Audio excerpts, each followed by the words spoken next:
Podcast NGMP. La saga MP3. Une émission animée par Eric.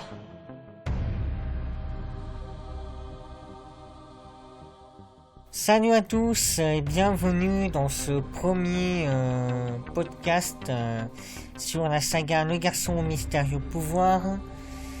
J'espère que tout le monde va bien.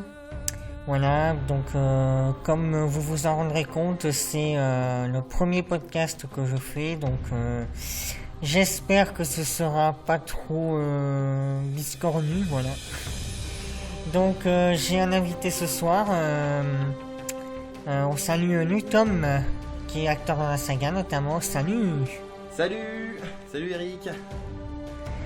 Voilà, donc Nutom qui est donc sur le serveur Eric Prod avec nous, et du coup qui est invité aussi depuis que le projet du podcast a été lancé.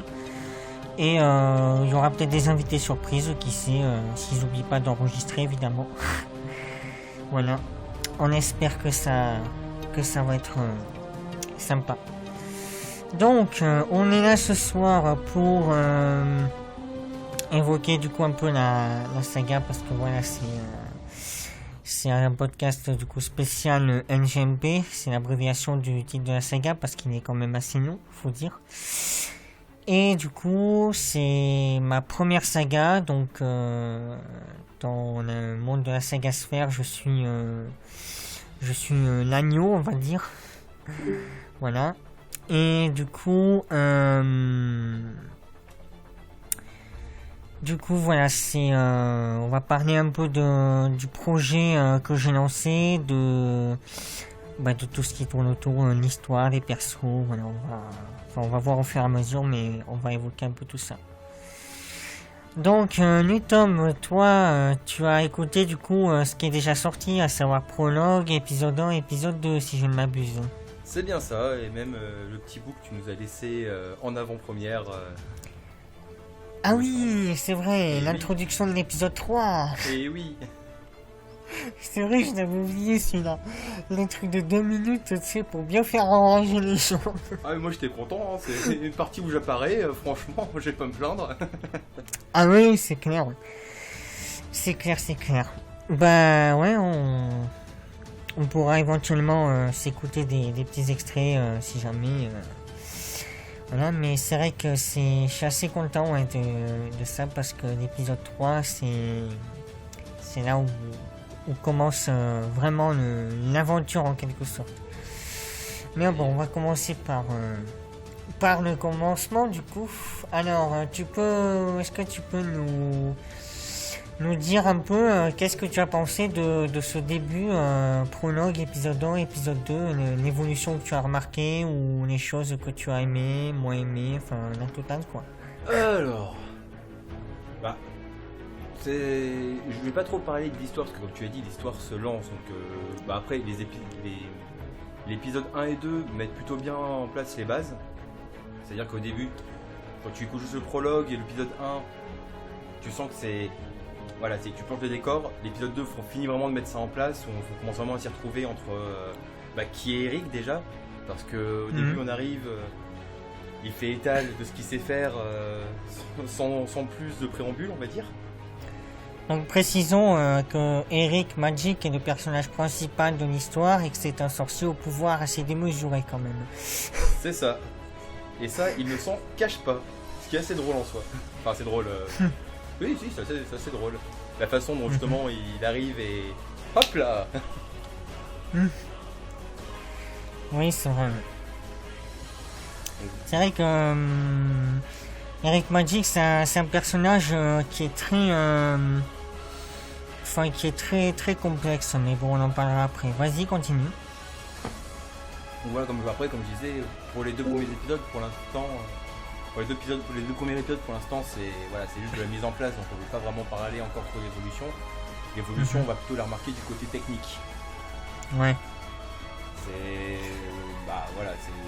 Le prologue, encore, il n'y a pas grand chose à dire, parce que c'est juste un monologue d'Eric Donc, voilà, c'est juste, on va dire, de l'enregistrement basique, enfin, je pense. Hein. Après, tu peux me taper dessus si jamais je me trompe. Non, il n'y a aucun quiproquo, donc tu as tout à fait raison. Après, l'épisode 1, c'est vrai que c'est. Pour moi, ça a été assez chaotique au début. J'ai dit putain, merde. Ah, mais la balance des sons. Non, ça c'est trop fort, ça c'est pas assez fort. Ah, je sais pas ce qu'il dit. Ouais, je reconnais que même moi, j'étais moins satisfait après. Enfin, au début, j'étais content parce que j'étais fier parce que c'était mon premier montage, machin. J'étais voilà, mais je pense qu'à un moment, je le remasteriserai cet épisode parce que. Ouais, voilà, mais après c'est des débuts. Hein. Enfin, je pense toi comme moi, on a écouté assez de saga pour savoir qu'en général.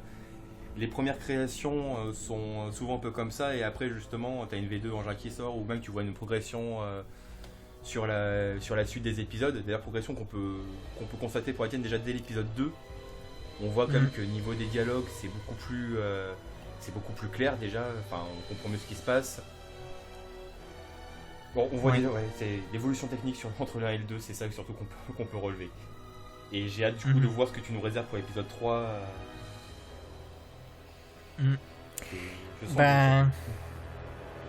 Tu sens je sens que je vais être surpris, excuse-moi, j'ai tendance des fois à baisser un peu ma voix. T'inquiète. Ouais. Et je dis pas ça parce que non, mais t'inquiète. Pas de problème. Qu'est-ce qui te fait dire que tu vas être surpris du coup?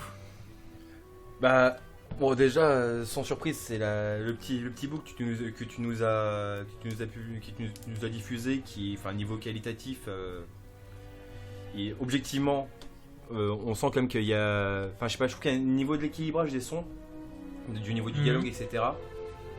Oui. C'est posé, comme enfin, chaque voix, tu vois, enfin, ne se mélange pas. Comment dire, je sais pas trop comment dire. Ah, déjà. Si toi tu arrêtes de faire toutes les voix, ce qui était presque le cas pour la majorité des voix jusqu'à maintenant, ça va faire une sacrée différence.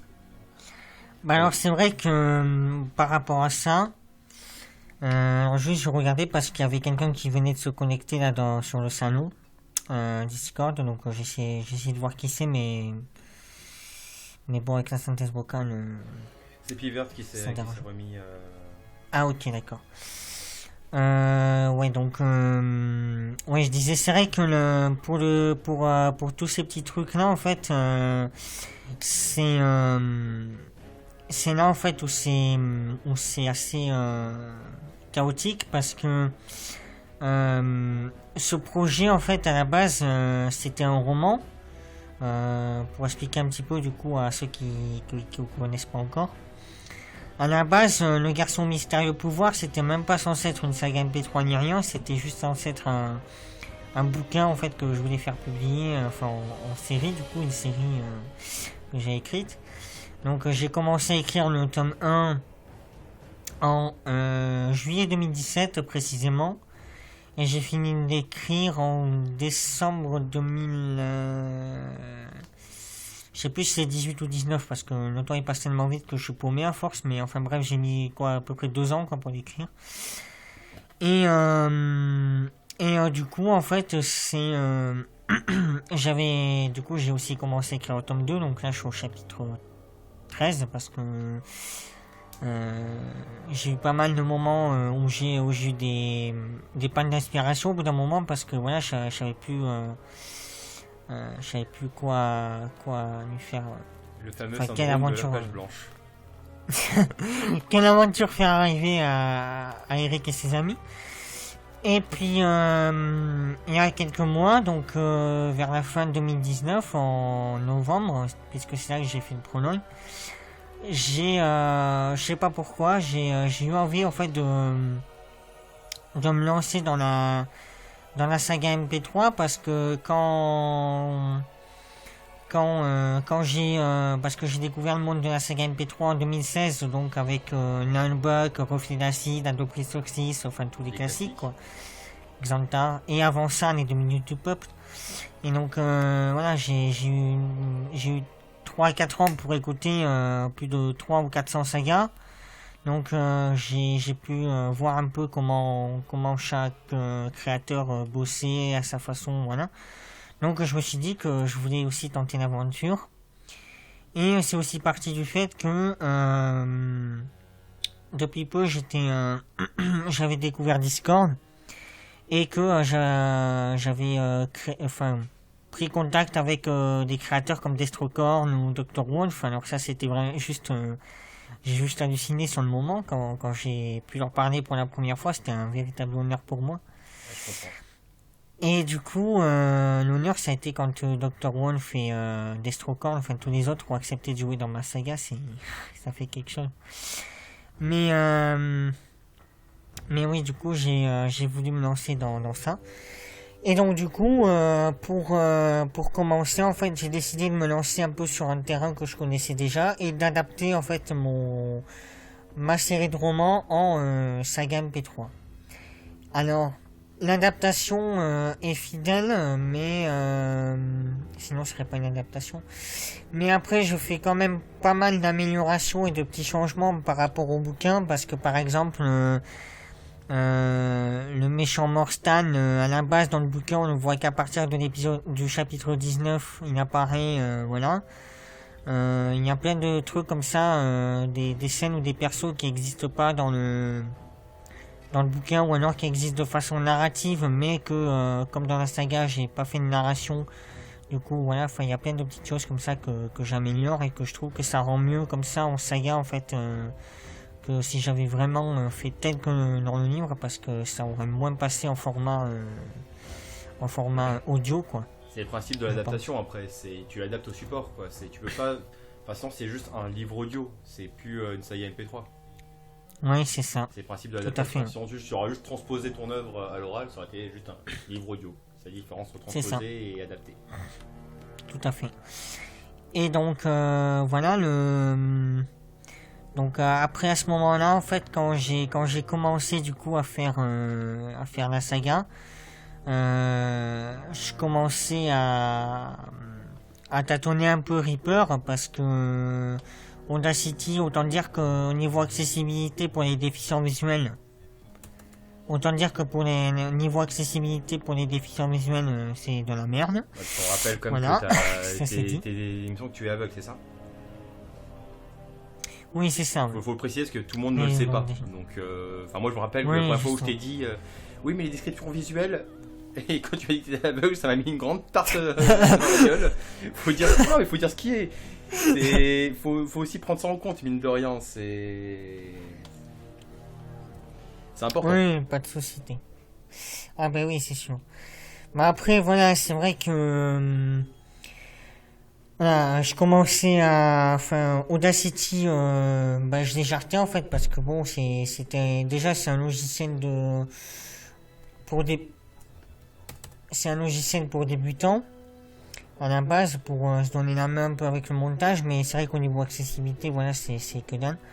Alors que Reaper, c'est juste énorme, parce que c'est les créateurs même de Reaper qui ont fait le complément d'accessibilité, donc c'est obligé qu'il soit top quoi. Et du coup, quand j'ai commencé quand j'ai lancé le projet, je commençais juste à prendre en main un peu Reaper. Je commençais à découvrir un petit peu toutes les possibilités que j'avais au niveau du montage et tout ça. J'en étais pas encore au mixage, donc voilà, c'était assez compliqué. Donc le prologue, tu vois, je l'ai fait en une journée, enfin en une après-midi même, et ça a été vite réglé. L'épisode 1, je l'ai fait en quelques mois, mais là c'est là où où après je me suis dit que c'était pourri, parce que avec le fait qu'il y avait certaines ambiances, musique ou tout bruitage qui était trop fort, ou même les voix qui étaient trop, enfin, voilà, le son était mal géré des fois par rapport au truc. C'est vrai que je me suis, comme j'ai expliqué souvent, c'est vrai que je prenais en main oh bon sang, il y a trop c'est ma synthèse vocale, hein. Je prenais en main le truc en fait, et du coup j'avais pas envie de me casser la tête en fait avec le mixage, le fait voilà, de régulariser un peu tout ça parce que j'avais vraiment envie de faire les choses tranquillement. Et donc du coup, voilà, comme ça on va plus m'embêter. Comme du coup ça fait que j'ai moins géré cette partie-là en fait de régularisation des effets. Et puis en fait quand j'ai commencé à faire l'épisode 2, je me suis aperçu que je maîtrisais bien le montage. Donc du coup là je me suis dit maintenant je peux vraiment me concentrer aussi sur le mixage, histoire que ce soit moins chaotique et qu'on comprenne mieux du coup les nuances entre les effets, les voix et tout ça. Et franchement, sans me jeter de fleurs, je trouve que le résultat était assez convaincant quand même. Et après au niveau de l'acting, c'est là où ça a été aussi un peu le souk parce que je débutais dans le truc, donc du coup c'était compliqué en fait de trouver des voix parce que les gens j'étais un noob dans le truc, dans le monde de la saga Sphère, donc c'est normal que les gens voulaient pas se lancer comme ça au pifomètre à tout hasard, voilà. Donc du coup j'ai été obligé de faire 95% des voix dans l'épisode 1, à part le grand méchant, du coup Morstan, qui a été joué directement par Paco. Et à partir de l'épisode 2, du coup, je pense que les gens ont commencé à écouter et puis à voir un peu de quoi ils retournaient. Donc là, j'ai réussi à avoir 2-3 voix pour plusieurs rôles, notamment Destrocorn qui a joué le père d'Eric Magic dans la scène de flashback. Donc Destrocorn dans ma saga, c'était waouh, c'était juste le coup de fouet quoi. Et après il y a WeWin de Damien Edgy qui le créateur de la saga Erebis dans laquelle je joue aussi d'ailleurs, qui a fait 2 rôles, qui a fait donc Jimmy Carter dans l'épisode 2 et le correspondant télépathique d'Eric Magic dans la scène finale. Attention, pas trop de spoil quand même. Pour ceux qui connaissent pas. Non, mais c'est pour donner un peu une idée. De toute façon, voilà, si. Oui, sans si tout le monde va l'a écouter, pas tu sais pas trop de quoi on sait pas trop de quoi on parle, quoi. Mais bon, attention, pas de spoil. C'est ça. Non. Mais de toute façon, j'espère que ceux qui n'ont pas encore écouté iront écouter. Donc voilà, de toute façon. Le podcast sera sur le site et peut-être que je le mettrai sur la chaîne YouTube de la saga, j'en sais trop rien encore. Non, mais voilà, on verra bien le truc. Et voilà, donc tout ça pour dire que là, à partir de l'épisode 3, ça commence vraiment à prendre tournure parce que du coup j'ai commencé à chercher des voix. Voilà, donc du coup j'ai réussi à avoir une voix du coup pour l'héroïne principale Joanna. C'est pour ça qu'elle n'est pas apparue dans l'épisode 2. J'en avais pas parlé au début parce que c'était pas sûr, mais du coup elle n'est pas apparue parce que je cherchais une voix justement pour une voix féminine, donc je l'ai trouvé. J'ai Quam qui va faire le rôle du père. Il y a Erika qui va jouer aussi, il y a Richunt qui va jouer également. Ah ouais, t'as du beau monde quand même, sans déconner. C'est ça, ouais, Richunt, bon là il fait une figuration, mais on ne pourra pas ne pas le reconnaître, c'est juste inévitable. Richunt il a sa voix en même temps, donc tu t'es obligé de le reconnaître. C'est ça. Et bon, tu t'obliges à voir, ça c'est déjà pas mal. Hein. Ouais, Erika va jouer le rôle de la petite sœur de Joanna. Il y a François TJP aussi qui va jouer un rôle principal du lieutenant d'Eric Magic à partir de l'épisode 5. Dr. Wolf qui apparaît à partir de l'épisode 8. Reshkaf qui apparaît aussi. Donc oui, évidemment. Il y a qui d'autre encore qui va jouer? Il y a... j'en oublie, je crois, parce que j'en ai pas mal. Hein. Il y a Arthur Melchior aussi qui joue, mais dans l'épisode 25, je crois. Avec Destrocorn aussi, ils auront un rôle principal dans cet épisode-là. Voilà, donc j'ai pas mal d'enregistrements déjà pour des épisodes à venir. Mais en gros, voilà, pour dire que j'ai quand même quelques grandes voix de la saga qui commencent à arriver, quoi. Et c'est juste super, quoi, extraordinaire pour moi. J'avoue, là, à ce niveau-là, il manque plus que JBX et Knarf étaient bons, quoi. Bah, j'avoue que si j'avais JBX, ce serait l'apothéose, quoi. Mais j'adorerais l'avoir, mais après, ça risque d'être compliqué. Mais... Ouais, faut essayer, hein. Ouais. À voir. À voir. Mais et après, voilà. Même au niveau du jeu d'acteur, même moi, je me suis aperçu notamment entre la première partie de l'épisode 2 et la deuxième partie, il y a une nette évolution quand même.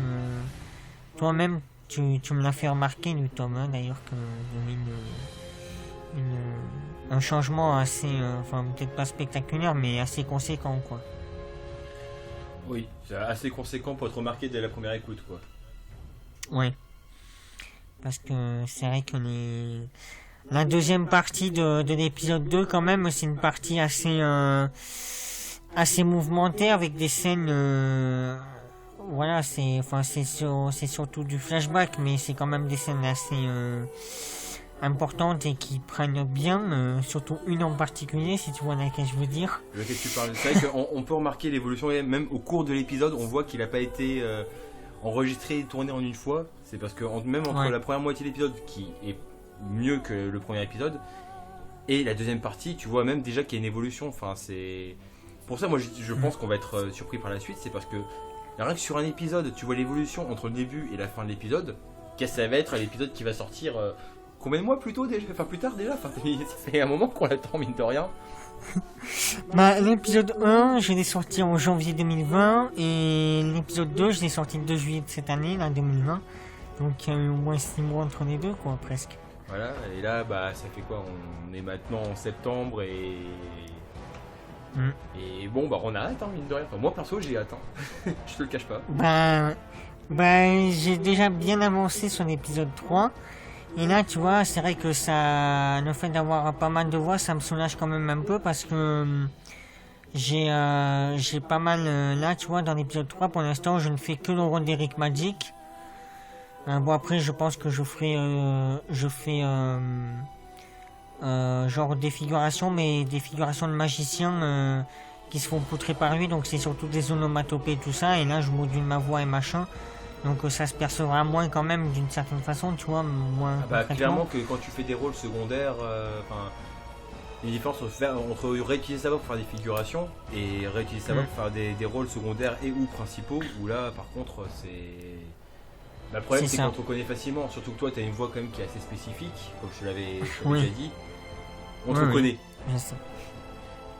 Le seul, j'ai une voix... même à connaissance on peut confondre ta voix, c'est Silverson et encore quoi. Oui, je vois. Mais après, je fais partie des acteurs ou des gens qui ont une voix bien spécifique. Comme Destrocorn, on le reconnaît au premier coup. Dr. Wolf idem, Quam pareil, Reshoot idem, JBX n'en parlons pas. Enfin, voilà, c'est des gens qu'on reconnaît du premier coup. Donc moi, je crois que je fais partie aussi de ces gens-là. Qui ont une voix bien à eux, quoi, qu'on reconnaît facilement. Donc c'est un avantage d'une certaine façon, même si ça peut être un inconvénient parfois. C'est ça. Et ensuite, pour continuer du coup sur le truc, là où je pense que je pourrais pas trop dévier, en fait, c'est quand comme je fais la voix du directeur du collège, Robertson. Là, je pense que je serai obligé de la faire jusqu'au bout parce que vu que je le fais dans l'épisode 1 et 2, si je commence à faire... si la voix change à partir de l'épisode 4, ça risque de poser un petit truc. Bah, tout dépend si quand est-ce que tu remixes tes épisodes en fait. Parce que c'est vrai que... On l'entend que c'est toi, ça c'est vrai. Après, ça sera ton choix entre guillemets artistique. Enfin... Après, rien n'empêche de demander, vu que la saga est encore quand même jeune et que tu as prévu pas mal d'épisodes, de ce que j'ai bien compris, empêche de demander à un autre acteur, enfin moi c'est quoi dire, hein, en vrai en directeur j'aurais tellement vu Blast. J'avoue que ouais, il serait pas mal. Et j'avoue, je reconnais Blaise, que si tu nous c'est pas mal. entends, propose-toi. J'avoue que j'aimerais bien l'avoir lui aussi, parce qu'il serait bien. Bah, il fait partie de ces gens qui ont aussi une voix unique où toutes les sagas où j'ai Ouais. entendu, je l'ai reconnu. Aurine aussi, j'adorerais l'avoir. Ah bah, en même temps, après, on va pas faire peut-être tout le Netophonix parce qu'au bout d'un moment, ça va faire du monde. Déjà, t'as chopé les principales têtes de Javras. Oui, c'est vrai. On va faire au fur et à mesure. Non mais voilà, en gros pour le pourquoi du comment le projet a été lancé. Et maintenant que je suis parti j'ai pas l'intention d'abandonner en fait la saga, parce que je sais qu'il y a beaucoup de sagas qui ont été abandonnées, c'est dommage parce qu'elles étaient géniales. Je confirme. Mais moi alors, je pense que il y en a qui diront c'est que des mots tout ça, mais moi je suis quelqu'un qui a horreur de la défaite, donc je pense que voilà, j'essaierai de surmonter tous les obstacles pour aller jusqu'au bout de la saison 1, même de la saison 2, voilà, d'aller jusqu'au bout du projet. Jusqu'au bout de J'ai toute pas l'histoire, l'intention de même. m'arrêter. C'est ça, j'ai pas l'intention de m'arrêter en fait, parce que j'ai l'intention d'aller jusqu'au bout du truc, parce que voilà, je sais la déception que c'est quand une saga est abandonnée, la frustration que ça engendre. Et j'ai pas du tout envie de faire partie de ces créateurs en fait qu'on dit bah ils ont été cons d'abandonner leur saga parce que voilà c'était chouette et tout ça. Voilà. Donc et je sais que bien souvent ils ont abandonné parce que les critiques et tout ça, voilà. Mais moi je trouve qu'au contraire les critiques c'est ce qui permet d'avancer. Ben, Après, c'est pas la les preuve critiques. flagrante, c'est que entre l'épisode 1 et l'épisode 2, toutes les critiques que j'ai eues, et même moi je les ai faites aussi, hein, notamment par rapport au fait de la régularisation du son, ou même du jeu d'acteur et tout ça, ouais, ça m'a beaucoup aidé à voir un peu qu'est-ce qu'il y avait à améliorer sur le 2 et tout ça. Donc le résultat final a été que l'épisode 2 sur YouTube, il a juste grimpé en flèche. L'épisode 1 il était bloqué à 40 vues en presque un mois, alors que l'épisode 2 en même pas 2 semaines il a atteint les 130 vues quoi. Enfin, Pas mal. alors tu vois, c'est là qu'on voit la différence quoi. Ouais. Surtout qu'en plus ils sont pas courts les épisodes. Ouais, mais ça pour moi c'est une Regarde. qualité. Enfin, c'est quoi dire, on est habitué, ça, il y a des sagas où les épisodes font 5, max 10 minutes. Avoir Ouais. des épisodes qui sont un peu plus longs, pour moi c'est un plus. Enfin, c'est quoi dire, perso j'écoute les sagas en conduisant, tu vois, ça m'arrange de devoir pas changer tous les 10 minutes d'épisode. Oui, bah oui. Bah c'est vrai que là, tu vois, déjà rien qu'avec le prologue épisode 1 épisode 2, on est déjà à presque 1 heure quoi, 50 minutes et quelques. Donc la saga avec les 28 épisodes, si je m'en tiens à un minimum 15 minutes et maximum 30 minutes d'épisode par épisode, la saga elle fera facilement 9 ou 10 heures quoi. Voilà. Surtout que le bouquin à la base lui il fait 8h12 minutes et quelques, donc si j'ai des scènes en plus, des machins comme ça en plus, la saga elle fera plus de 8 heures quoi, c'est inévitable je pense. Après, juste fais gaffe à pas. Moi j'appelle ça le syndrome JBX, hein. C'est des épisodes qui font 25 minutes, puis après 40, puis 1 heure, puis 1h30, puis 2 heures. Oui bon là quand même non je pense Parce qu'au bout d'un moment, c'est quoi dire, mais les gens qui vont commencer à écouter l'épisode, il y en a qui écoutent le soir avant de dormir, etc. Un truc de 2 heures, ils le tiennent pas. Et c'est dommage que du coup, bah, il y a des gens qui zappent des parties, qui se trouvent paumés, qui machin, qui ont pas la foi de continuer, qui savent plus où est-ce qu'ils s'étaient arrêtés. Je pense que le format que t'as là, 25-30 minutes, c'est juste parfait, tu vois. C'est pas trop court pour pas avoir à changer toutes les 5 minutes d'épisode, même pas non plus trop long au point où bah, tu finis par décrocher. Ouais c'est ça. Mais je pense qu'on t'en ira à ça, tu vois, 15 minutes minimum, 30 minutes au maximum, tu vois, donc voilà, je pense que Bon après tu vois, même si je dépasse genre à 31 minutes ou 32 minutes, bon c'est pas Oui, grave ouais. parce que 32 minutes c'est genre... Il est juste repartir dans des épisodes d'une heure et demie, 2 heures où là tu vas perdre du monde. Ouais c'est ça.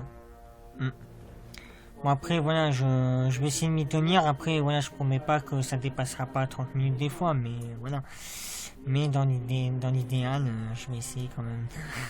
Restez comme base 30 minutes, plus ou moins 10 minutes. C'est ça, oui.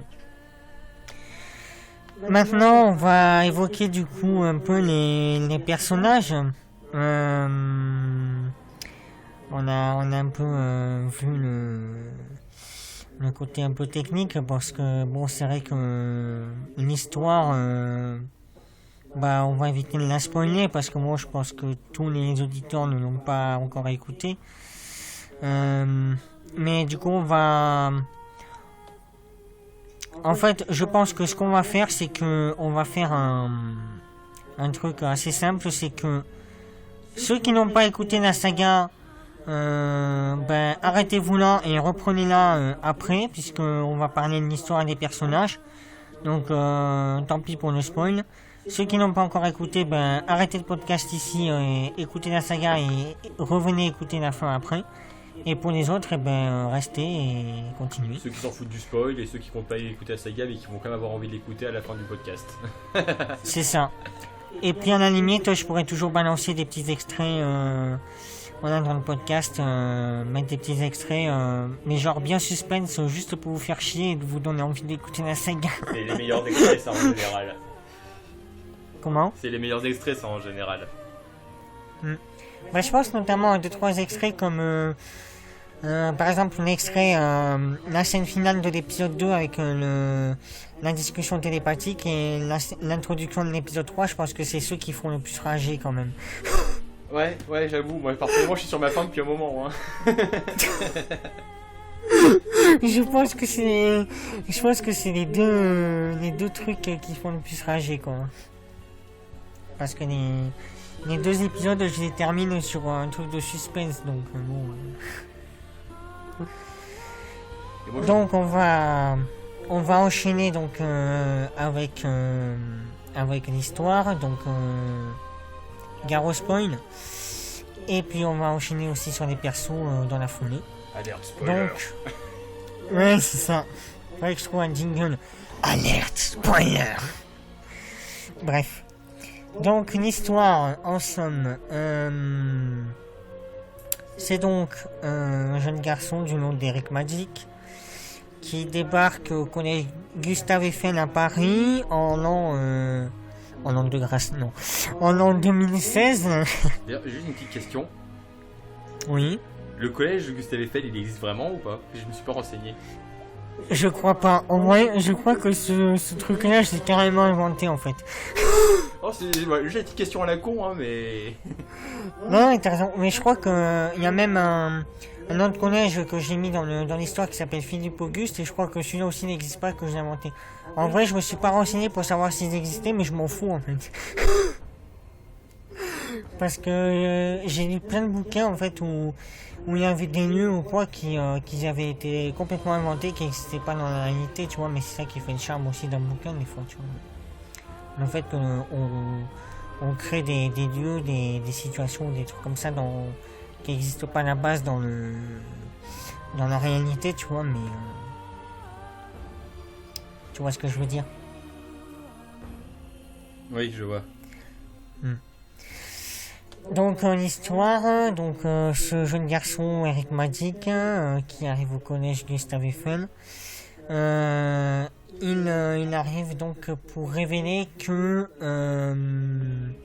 déjà pour révéler l'existence de la magie et pour expliquer qu'il y a un seigneur des ténèbres du nom de Morstan qui va tenter de s'en prendre à l'humanité, qui a assassiné toute sa famille. Donc là, jusque-là, on est dans un truc assez banal dans le genre Harry Potter, en mode Voldemort qui a buté mes parents, moi qui dois le buter parce que sinon je crève. Bref. Jusque-là, c'est assez banal comme entrée en matière. Mais ce qui l'est moins dans le truc, c'est que L'histoire d'Eric Magic est beaucoup plus complexe qu'on pourrait penser au premier abord et lui-même est assez complexe parce que il est juste balèze quoi. Enfin, c'est le plus puissant sorcier de l'univers. Et Donc il le le sait. gars, il le sait. Ben, en même temps, tu vois, le fait, enfin, s'il était pas sûr de son pouvoir, ce serait un peu, Ah oui, non, mais c'est Je sais partie pas, du c'est- charme du personnage et de la saga, ouais. mais il le Mais sait, ouais, quoi. il- Il montre qu'il le sait. Oui, c'est ça. Mais voilà, c'est. Ouais, le mec, en fait, il est super balèze, quoi. À décrire comme ça, faut écouter, parce que à décrire comme ça avec des mots, c'est presque inconcevable, en fait. Même moi qui suis le créateur du perso et du machin, même moi j'ai du mal à décrire le truc, en fait, tellement c'est. Enfin, j'ai pas de mots.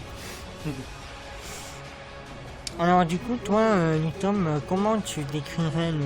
Enfin, comment tu te représentes le personnage après écoute du coup du début jusque là où on en est, donc épisode 2. Bah, comme je viens de le dire, Eric, c'est un personnage quand même qui est assez arrogant. Pas non plus exubérant, tu vois, mais quand même très arrogant, très sûr de lui. Ouais, Et sûr de presque son pouvoir. un petit côté blasé, du genre, ouais, bon, bah, allez, c'est reparti, pouf, pouf, pouf. Et une fois par contre qu'il est parti dans l'action, il n'y a plus ce côté blasé, il est vraiment en mode, je te montre que je suis le plus fort, vas-y, prends. C'est comme ça que je l'ai perçu en tout cas. Oui, je vois ce que tu veux dire. Ouais.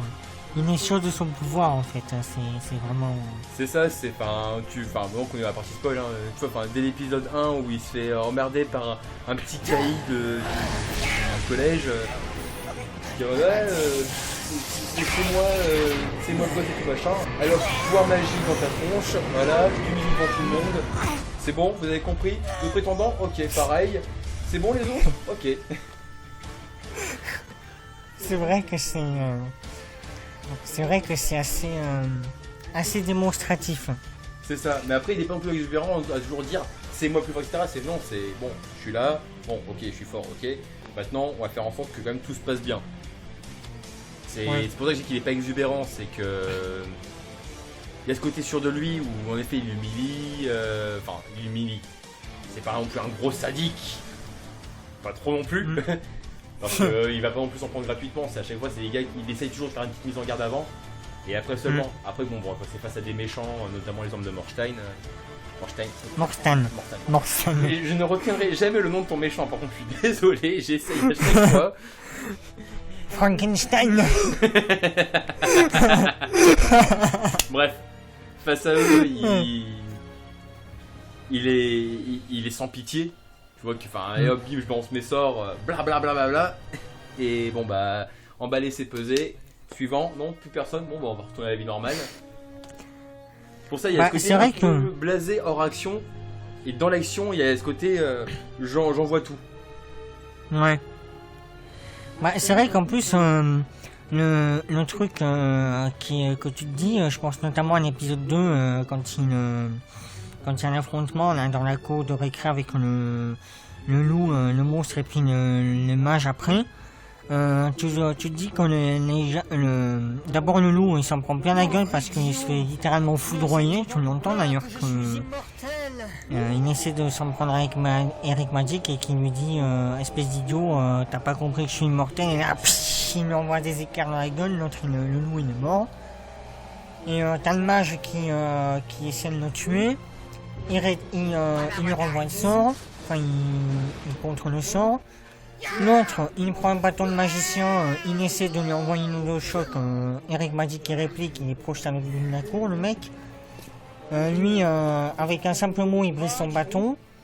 Et là, ce qu'on apprend, c'est que le magicien, il a été con parce qu'en fait, il a mis tout son pouvoir dans le bâton.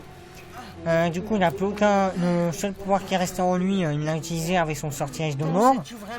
Et du coup, Eric Magic lui dit qu'il n'a plus aucun pouvoir. Et là où on se dit que le gars il est complètement stupide, en fait, le mec, c'est que malgré qu'il sait qu'il n'a aucune chance, il se précipite sur Eric Magic pour essayer de le tuer à main nue. Et là, Avec Magic et tu lui balances un Palamadas, un sort de mort et pfiou, le mec terminé quand il est mort. Ouais, d'ailleurs, petite précision, mais c'est vrai que t'as quand même bien bossé sur l'univers d'Eric Magic du fait que tous tes sorts sont bien déterminés, c'est pas juste des mots au hasard, quoi. C'est vraiment des sorts que t'as créés, que t'as gardés, etc. quoi. Enfin, c'est. Si j'ai bien compris, t'as vraiment créé ton langage magique, quoi, dans l'idée. Oui, c'est ça. Alors en fait, c'est vrai que de ce côté-là, en fait, à la base, c'est ce langage magique, il est prévu que pour les sorts, les incantations. Et après, je me suis dit que ça pourrait être sympa d'en faire un langage à part entière, en fait, un langage comme les autres langues, français, anglais, machin, ou en fait, que ça puisse être aussi une langue dans laquelle on puisse parler, avoir des conversations et tout ça. Et oui, c'est vrai que alors après, c'est vrai que les mots ils sont assez des fois les phrases ou les mots ils sont assez compliqués. Je sais que Destrocorn il a morflé pour certaines incantations, notamment quand il a fait enregistrer pour son run de l'épisode 25.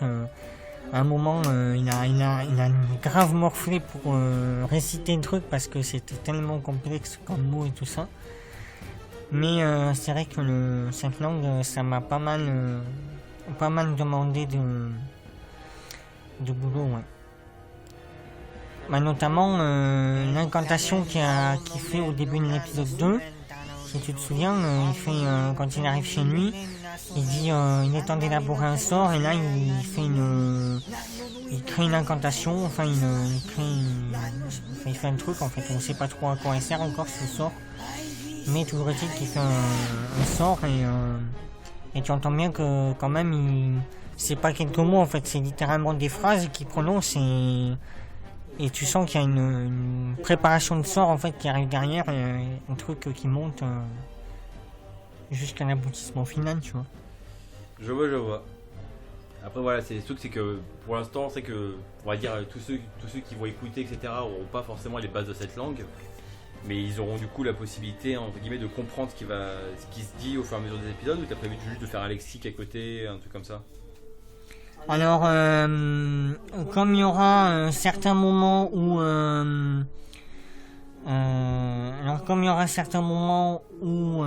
il va parler, où il va parler avec des gens ou autres dans cette langue. Notamment, il y a un passage dans l'épisode 2 où quand il fait son monologue dans la cour de récré, là, le lendemain, juste avant l'arrivée de Jimmy Carter et tout ça.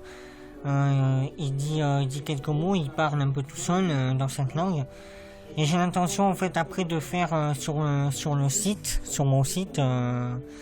ericpoil.fr, j'ai l'intention de faire un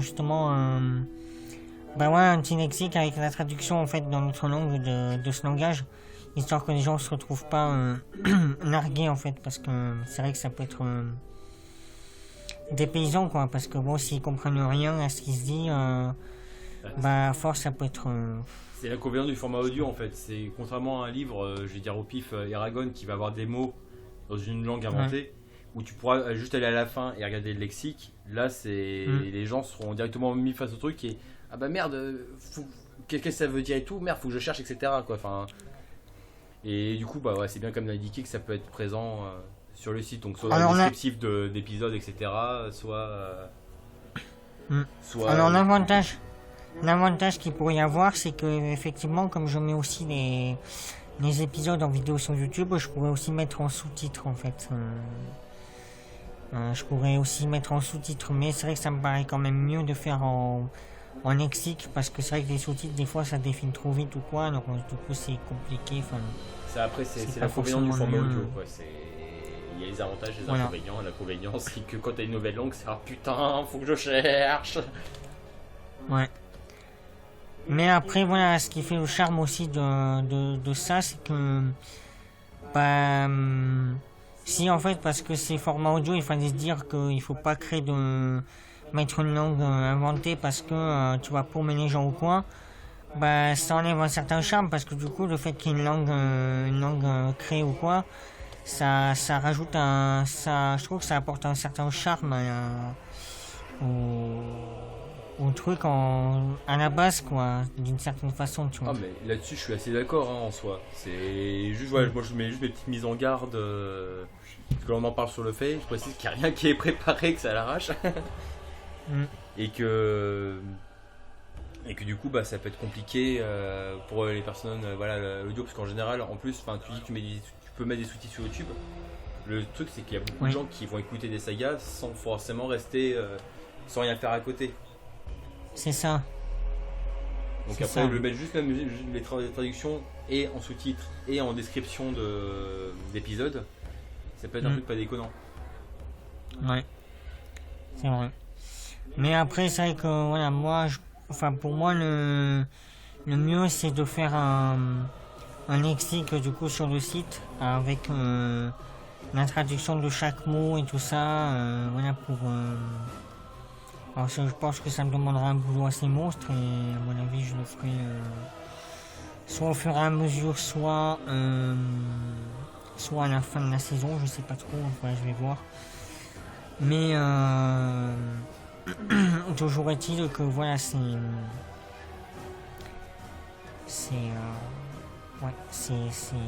pas mal de faire ça parce que après dans les incantations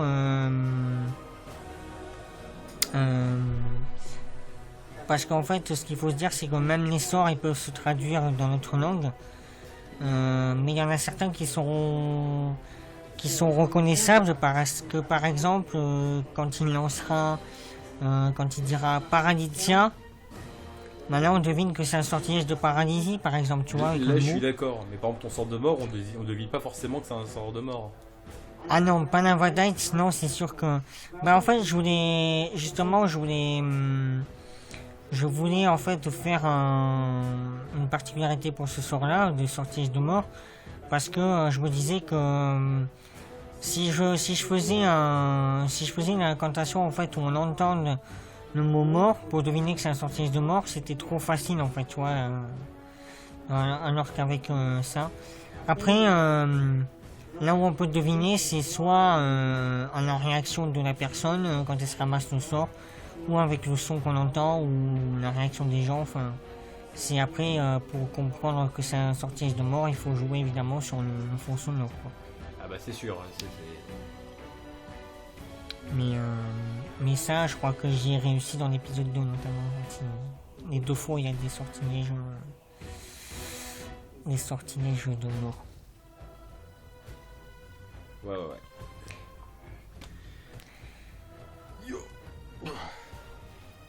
Après, en ce qui concerne le charisme d'Eric Magic, c'est assez...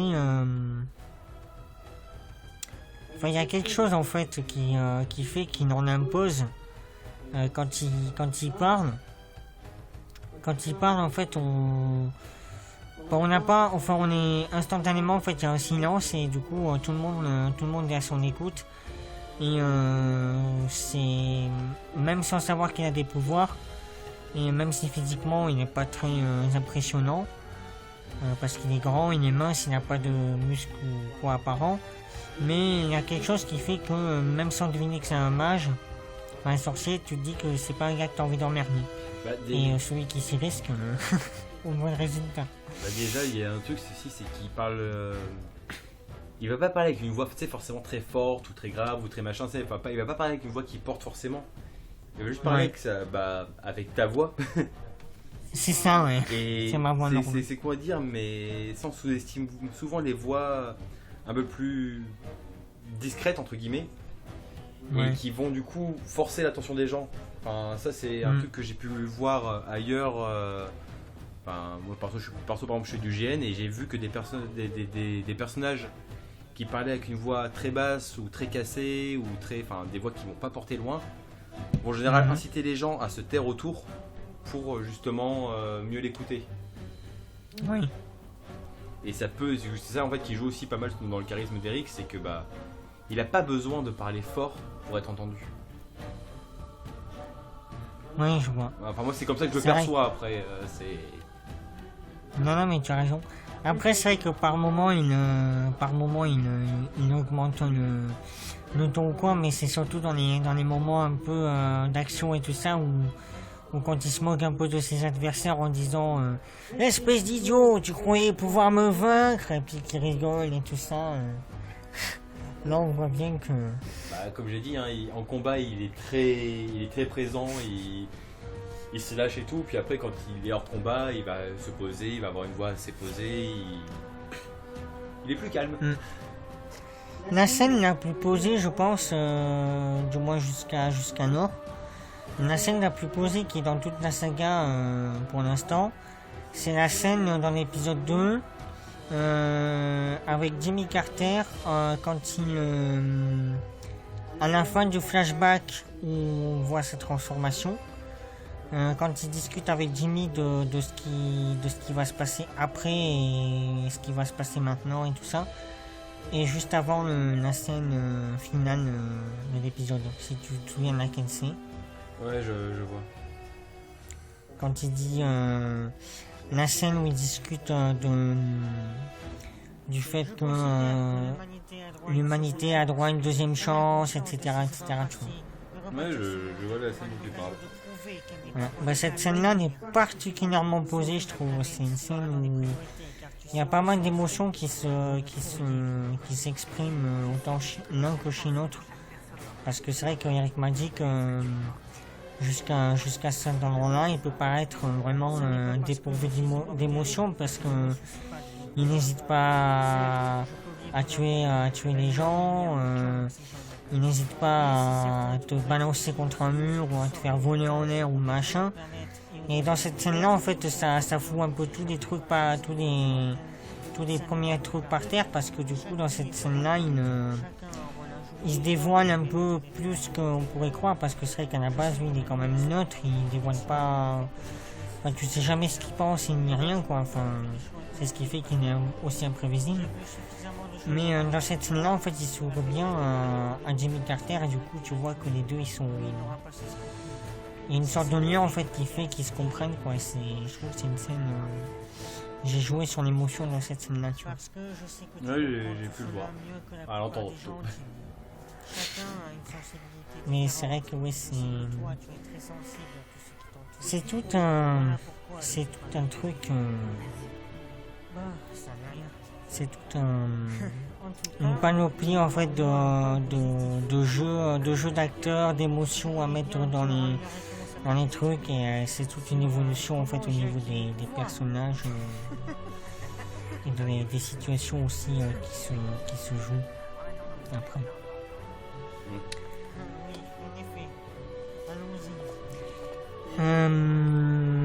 Voilà, est-ce qu'on a un petit peu fait le tour de tout ça? Je ne sais pas.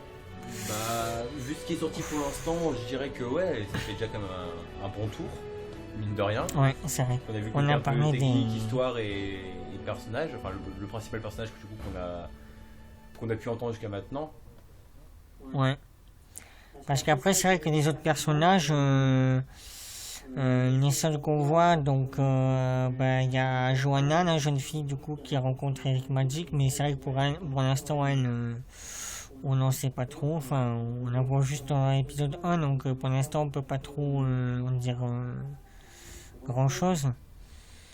Après, il y a évidemment Morstan qu'on voit à la fin de l'épisode 1 et au début de l'épisode 3 et en flashback dans l'épisode 2. Il y a des personnages comme ça. Je pense que le personnage qui pourrait être le plus intriguant, c'est le correspondant télépathique à la fin de l'épisode 2 d'Eric Magic. Bah, c'est sûr que lui, il amène pas mal de questions. Bah, qui c'est, pourquoi, etc. Enfin, le dialogue révèle pas mal de choses, mais finalement, il pose vachement de questions, quoi. Enfin, il fait te poser vachement de questions, quoi. Ouais. Cette scène-là, elle est quand même assez. Elle a un côté un peu sombre parce qu'il y a ce côté un peu en fait où il y a une espèce d'émotion en fait aussi dans leur façon de se parler à l'un et l'autre parce qu'ils sont on sent qu'il y a un lien déjà qui est un lien assez intime entre Eric Magic et son correspondant. Et ce qui est sûr déjà aussi, c'est que ce correspondant, il n'est pas humain, puisqu'il dit lui-même qu'il chasse et tout ça, enfin voilà. Et il y a aussi ce côté un peu... il y a aussi un peu ce côté, je sais pas trop exactement comment décrire ça, mais il y a un côté un peu dark, un peu sombre, du fait que... il y a pas mal de questions qui se posent sur Eric Magic lui-même et sur l'autre, sur son interlocuteur, parce que Eric Magic il raconte un peu son enfance, mais comme lui dit l'autre, il n'a pas tout révélé. Alors qu'est-ce qu'il n'a pas révélé? Il dit lui-même ils sont pas encore prêts à tout entendre, mais qu'est-ce qu'il pourrait y avoir de plus? Parce que ce qu'il raconte c'est déjà assez spectaculaire et terrible. C'est ça, après tu dis que dans ce qu'il a pas révélé, déjà t'as la partie du flashback où ça... les autres sont pas au courant, il y a beaucoup de choses et puis on est qu'au début de la saga. Oui, c'est vrai que dans la scène de flashback en fait tu as remarqué qu'il y a quand il raconte il y a l'arrière-fond sonore avec l'écho en fait pour illustrer le fait de flashback, mais à un moment donné on passe en mode quand il y a cette transformation notamment et qui dit à la fin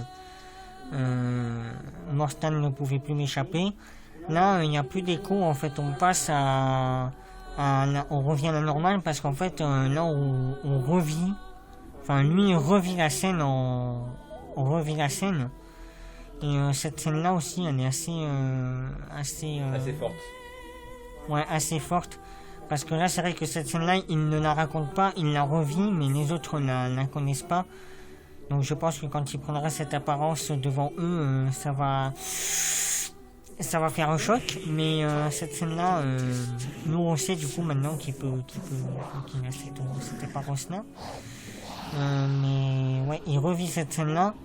Et après, on voit bien qu'il revient à la réalité parce que quand il y a...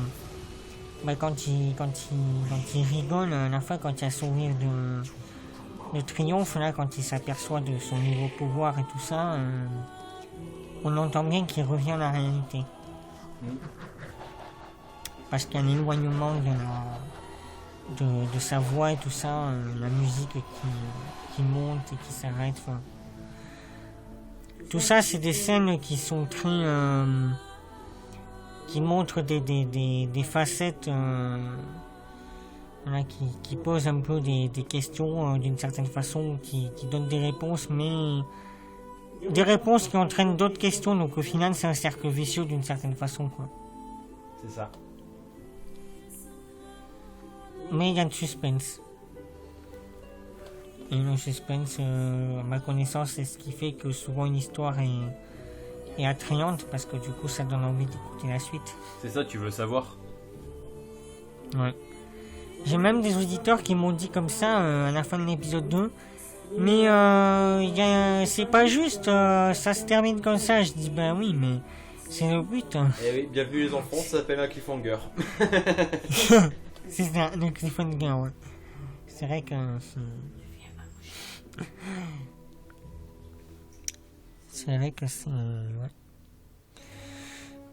Donc après tout ça, est-ce que tu peux nous donner ton avis général maintenant un peu sur tout ça dans l'ensemble est-ce que tu conseilles aux gens d'aller écouter ça ou sans plus ton avis général maintenant? Bah moi ouais, c'est une série que je conseille, même si pour certains le premier épisode peut être difficile, faut dire ce qui est. Oui, bah, je suis d'accord avec toi. Moi pour avoir écouté quand même pas mal de sagas, je pense que celle-là elle a moyen quand même de donner pas mal de change. Et bah déjà c'est pas une énième saga made fan. C'est une saga qui pourrait se passer à notre époque. Enfin, c'est le principe du fantastique, hein, c'est que c'est quelque chose qui pourrait arriver. C'est plutôt facile entre guillemets de s'immerger dedans, de s'immerger dans l'univers. Et du coup, ouais, moi je vois une saga qui a un gros potentiel et que j'ai juste super hâte d'entendre la suite. Oh, je te le dis, hein, je vais finir par t'harceler d'ailleurs pour la suite, pour quand est-ce qu'on vont sortir les prochains épisodes. Mais ça, on verra ça après. Ouais. Bah, j'avoue que je suis assez content ça parce que c'est vrai qu'au début j'appréhendais un peu parce que comme c'est mon tout premier projet et que j'ai jamais rien fait de montage audio, d'autre que montage audio avant, j'avais peur que ça soit étouffé dans l'œuf, tu vois. Mais quand je vois le résultat, déjà rien que sur l'épisode 2, quand j'ai vu la vitesse à laquelle il a grimpé, j'étais ok. C'est moi ça ou pas? Et tu vois, le fait que l'épisode 2 ait grimpé en flèche, bah du coup ça fait que l'épisode 1, lui aussi il a dépassé les 100 vues maintenant. Donc tu vois, de fil en aiguille, mine de rien, ça... Après c'est le principe, hein, tout le monde a commencé par un premier montage, par une première saga. Tous les plus grands ont commencé par un truc de base, qui était des fois très bien, des fois beaucoup moins bien. Ouais. Et c'est comme ça que ça marche, hein. Donc, de toute façon, t'auras jamais. Enfin, personne t'écoutera si tu te lances pas. C'est le principe. Oui. Et plus tu continueras, bah, plus tu vas interpeller des gens, plus ton histoire va toucher des gens en fait. Hein. Je vais même pas parler de succès, je vais juste parler de toucher les gens. Oui, mais oui. De toute façon, tout le monde me dit que plus j'avancerai dans la saga, meilleurs seront mes épisodes, techniquement parlant, au niveau technique et au niveau du reste. Et ce qui est logique en soi, en fait, parce que plus je vais en faire, plus je vais m'améliorer dans le montage et tout ça. Donc, c'est ça, il n'y a pas de secret. Il faut pratiquer, et plus tu pratiques, plus ça te fait d'expérience, en fait. Hein. C'est comme un jeu. Hein. Plus tu pratiques ton truc, plus tu as de l'XP qui rentre, et plus tu as l'XP qui rentre, plus le niveau il monte. C'est ça, oui. Après, tu vois, au début, c'est vrai que je pensais faire partie de... Parce que moi, il faut bien dire ce qu'il y a, malheureusement. J'ai eu écouter des sagas où, en un épisode, j'ai dit, ok, non, ça... Parce qu'en fait, c'était la première saga du créateur, mais c'était tellement... Je sais pas, J'avais un tel manque, en fait, d'immersion sonore. Il sort d'où ce mot, immergence? Il y avait un tel manque d'immersion sonore en fait, parce qu'il n'y avait pas l'ambiance, ou le jeu d'acteur était pas extra, voilà. Les voix beaucoup trop appliquées pour que ça soit audible. Enfin, il y a un problème que tu peux rencontrer dès le départ, mais si tu as conscience de ces problèmes-là déjà, ça te permet de les éviter ou au moins de les amoindrir. On n'a pas tous un jeu d'acteur de fou, enfin moi le premier. Et toi t'étais très bien quand même. J'ai trouvé tellement d'erreurs, mais ça pareil, c'est une autre histoire.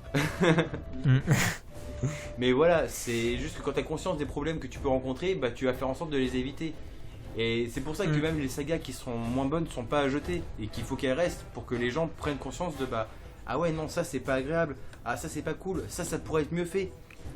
Oui. C'est pour ça, enfin, même les entre guillemets ce qu'on pourrait, j'aime pas dire mauvaise saga parce que j'ai pas envie de cracher sur le travail de gens qui ont eu au moins la témérité de mettre leur projet aux yeux de tous.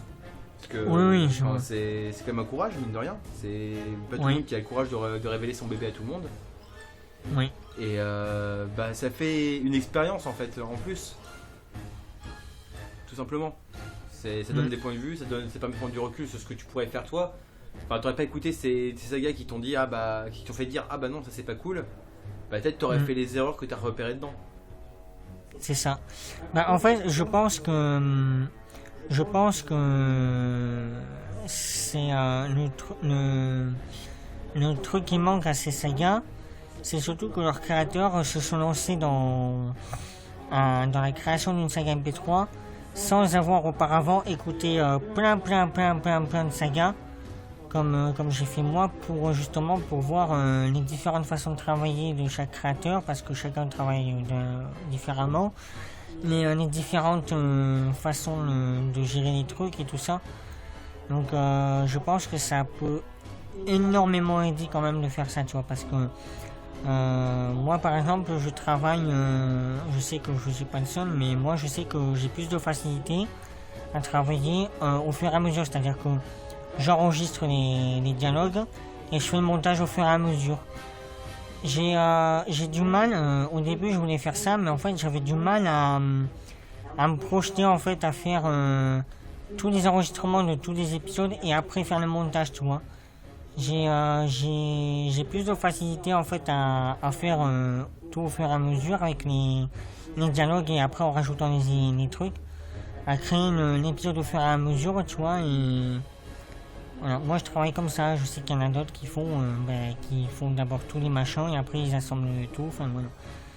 Mais je sais qu'il y a des créateurs comme moi qui font. Donc chaque façon est différente. Et c'est vrai que moi, tu vois, comme j'ai découvert les sagas en 2016, donc 2016, 2017, 2018, 2019, 2021, 5 ans, j'ai d'en écouté presque une cinquantaine de sagas. Donc j'ai pu acquérir une certaine vue d'ensemble, une certaine expérience de quel truc il fallait éviter parce que sinon ça allait foirer l'attrait des gens, quel truc il valait mieux faire quel autre truc, enfin ce genre de choses, tu vois. Un exemple flagrant avec Nightbuck, le donjon de Nightbuck, tu vois bien l'évolution de la saga. Bon après elle a commencé en 2000 il faut dire, mais quand même. La saison 1, bon elle est quand même super, tu vois. Mais tu compares la qualité sonore de la saison 1 avec la saison 2 et la saison 3, tu vois tout de suite le chemin qu'il y a entre chacune, tu vois. Bah oui, c'est comme je t'ai dit, hein, y en a qui débutent et bah faut bien qu'ils débutent. En vrai, c'est ça. Nullbug, tu vois, moi aussi j'ai commencé par celle-là comme pour beaucoup. Oui. J'aurais toujours une tendresse quand j'écouterai la saison 1. Objectivement, il y a beaucoup de choses qui sont pas bons. Oui. Avec tout le respect que j'ai pour Poc et toute l'équipe, le début il est pas bon. Mais vu qu'on a commencé avec ça, on a toujours une certaine tendresse, on sera jamais objectif par rapport à ça. Après, en effet, tu vois comment ça évolue, tu vois l'évolution autant du jeu d'acteur que du mixage, que des bruitages, etc.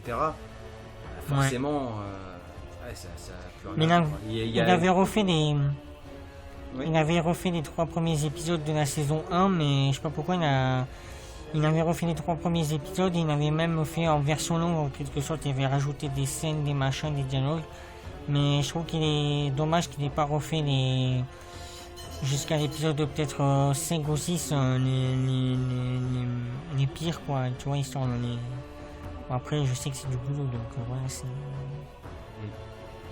Mais oui, c'est pour dire que je pense que, tu vois, si j'avais pas acquis cette expérience-là, bah, je pense que ma saga, elle aurait fait un quoi, enfin, elle aurait fait un bide, tu vois. Parce que le pitch, je l'aurais certainement, trop assaisonné. Le jeu d'acteur, encore le jeu d'acteur, je sais pas trop parce que j'ai une facilité pour les voix, genre les rires un peu de méchants ou quoi. T'as dû t'en apercevoir, je pense, dans les moments où Eric m'a dit qu'il a un sourire un peu sarcastique ou quoi, tu vois. Mais à part ça, tu vois, je pense que ça aide pas mal en fait d'écouter plein de sagas et après de se lancer soi-même dans le truc, que de commencer directement par le machin, parce que ça apporte quelques éclaircissements et quelques facilités en fait à savoir qu'est-ce qu'il faut éviter, qu'est-ce qu'il faut savoir gérer. Voilà, c'est toute une évolution. Du coup, toi, ça serait ton conseil pour les jeunes créateurs de saga, ça serait vraiment écouter à mort de saga pour comprendre les points faibles et les points forts et ce qu'il y a à travailler, ce qu'il y a à éviter, etc. C'est ça. Alors, c'est vrai que je serais peut-être mal placé pour donner vraiment des conseils puisque moi-même je suis débutant. Mais si je me réfère à ma propre expérience actuelle, du fait que l'évolution qu'il y a déjà entre mon épisode 1 et mon épisode 2, où La qualité Enfin, la qualité dans l'épisode 1 est déjà bonne parce que bon, c'est des vraies ambiances et tout ça, voilà, mais je veux dire au niveau du mixage et tout ça, voilà.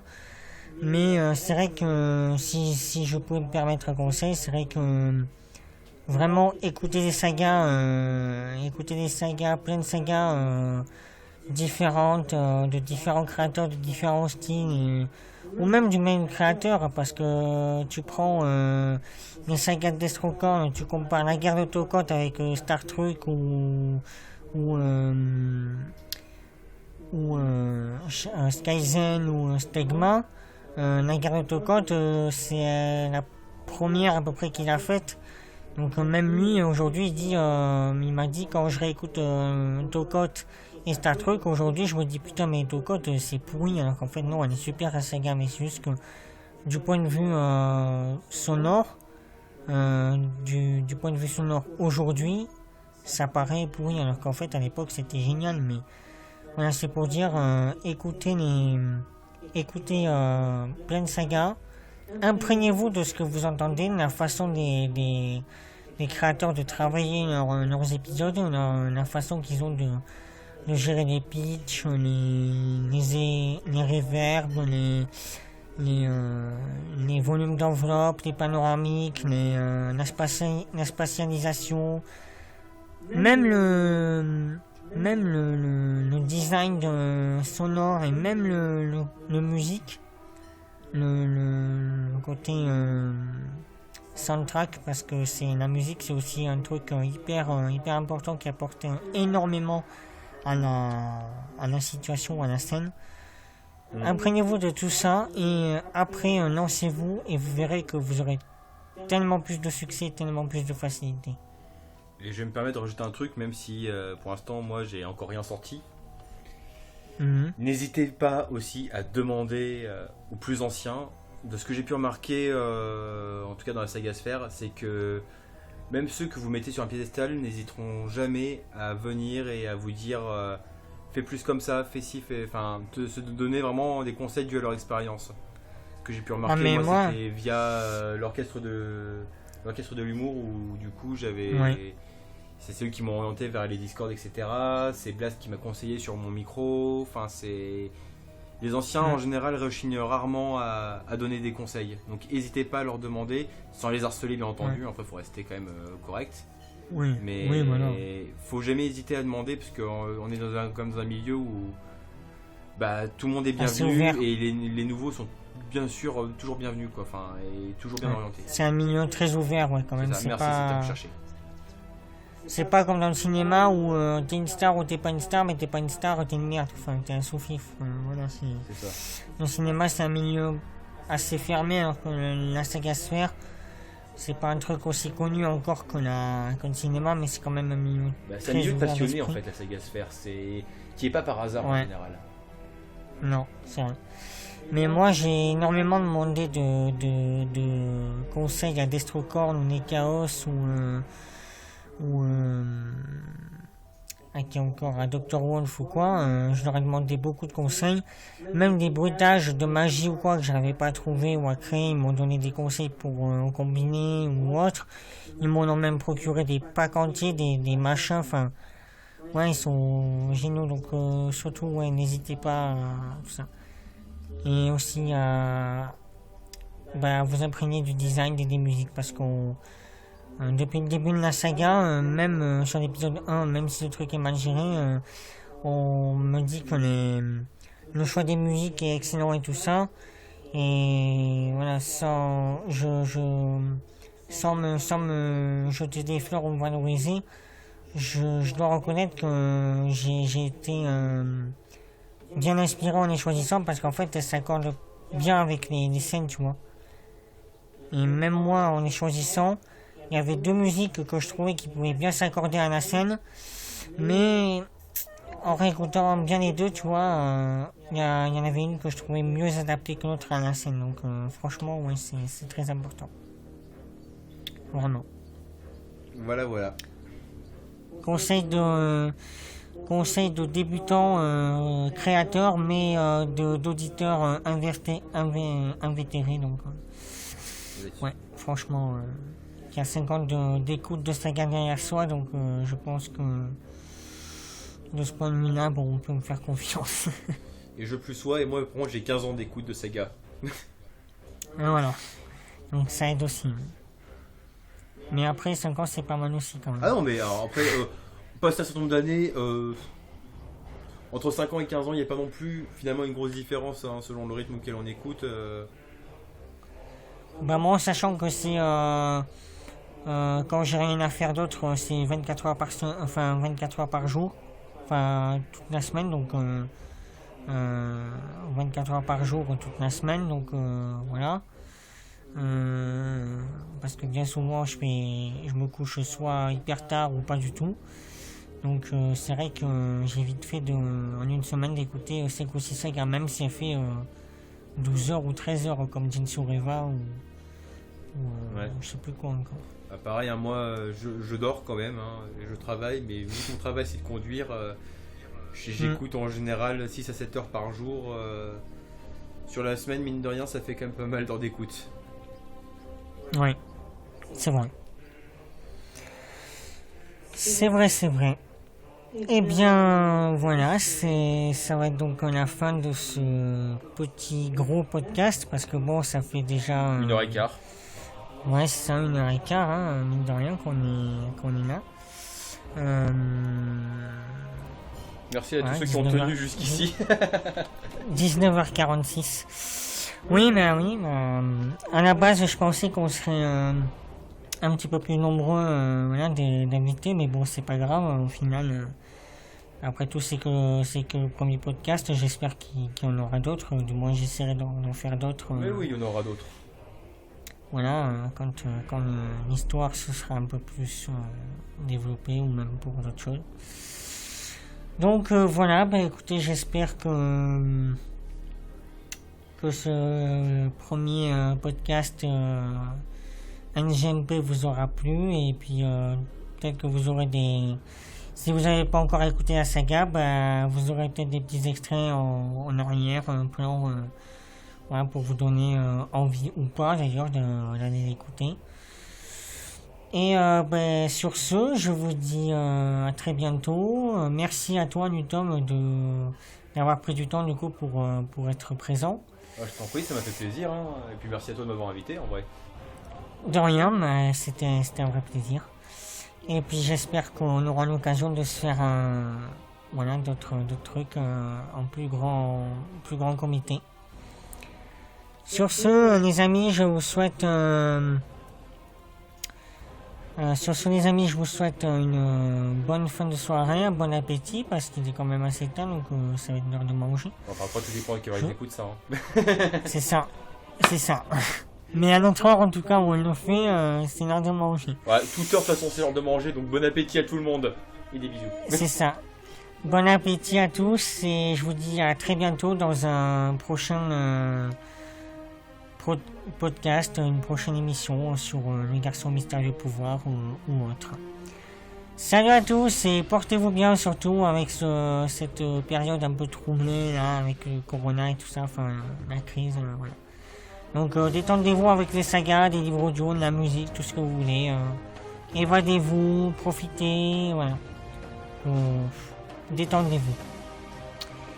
Et je vous dis à bientôt. Portez-vous bien, c'est le plus important. Allez, ciao tout le monde. Ciao.